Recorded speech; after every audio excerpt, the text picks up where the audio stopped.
Alors ici, on va voir comment comparer le cosinus de x et le cosinus de moins x, le sinus de x et le sinus de moins x.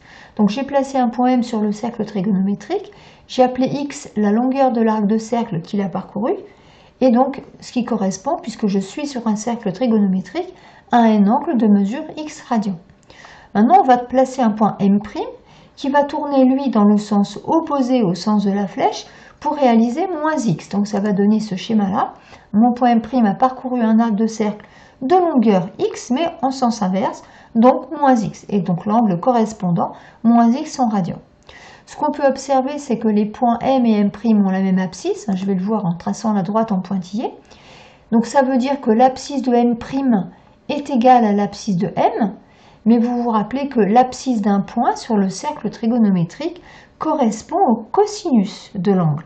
Donc l'abscisse de M' correspond au cosinus de moins x, et l'abscisse de M correspond au cosinus de x. Comme les deux abscisses sont égales, c'est que les deux cosinus sont égaux, c'est-à-dire cosinus de moins x égale cosinus de x. Alors maintenant, on va observer les ordonnées de M et de M'.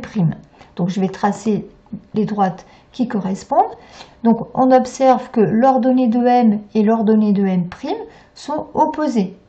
Donc j'ai écrit ordonnée de M' égale moins ordonnée de M. L'ordonnée, vous savez que ça correspond au sinus. L'ordonnée de M' va donc correspondre au sinus de l'angle, donc de moins x, pardon, et l'ordonnée de M correspond au sinus de l'angle, c'est-à-dire au sinus de x. Donc finalement, le sinus de moins x, c'est l'opposé du sinus de x, donc c'est moins sinus de x.